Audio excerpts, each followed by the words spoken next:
কয়েকদিনের টানা বৃষ্টি শেষে হাওর এলাকায় রোদের দেখা মেলায় অবশিষ্ট ধান তোলায় মরিয়া কৃষক।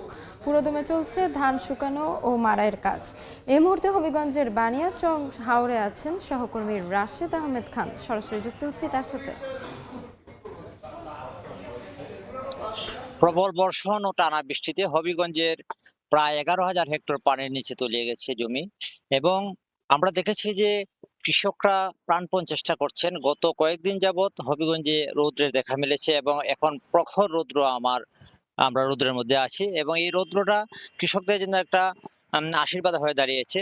কৃষকরা জানিয়েছেন যে এই রৌদ্রের ফলে তাদের যে কষ্টার্জিত ফসলের যে অবশিষ্ট যেগুলা এখনো আছে এবং যেগুলা পচা আধা পচা ধান তারা সংগ্রহ করেছেন, এই ধানগুলো তারা প্রাণপণ সকাল থেকে সন্ধ্যা পর্যন্ত তারা প্রাণপণ চেষ্টা করছেন গুলায় তোলার জন্য।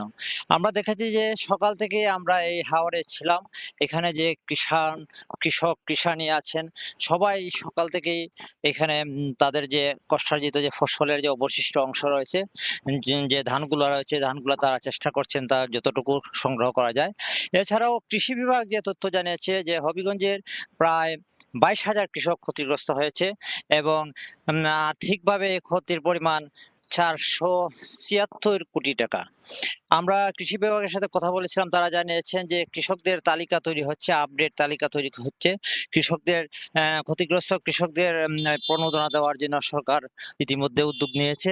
তবে কৃষকদের যে মাঠের যে কৃষক রয়েছেন তারা আসলে চরম হতাশা রয়েছেন। আমরা দেখেছি যে যে সময়ে এইখানে কৃষকদের মুখে হাসি থাকার কথা, কিন্তু এই সময়ে কৃষকদের মুখে কেবলই হতাশা এবং হতাশা।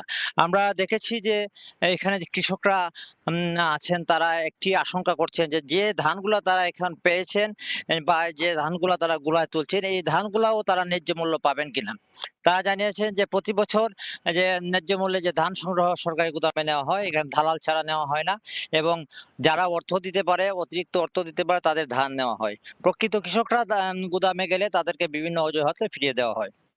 সব মিলিয়ে হবিগঞ্জে যে কৃষকরা রয়েছেন তারা আসলে একটা আশঙ্কার মধ্যে রয়েছেন এবং তারা একটা হতাশার মধ্যে রয়েছেন যে এবছর তারা যে ধার কর্জা করে যে তারা যে কৃষি উৎপাদন করেছেন যে ধান, এই ধান আসলে তাদেরকে কতটুকু তাদের যে উৎপাদনের যে খরচ এই খরচগুলো কতটুকু বের করা যাবে তা নিয়ে তারা অনেকটা দুশ্চিন্তা রয়েছে। তো এই ছিল আজকে হাওর অঞ্চল থেকে আমার কাছে সর্বশেষ খবর।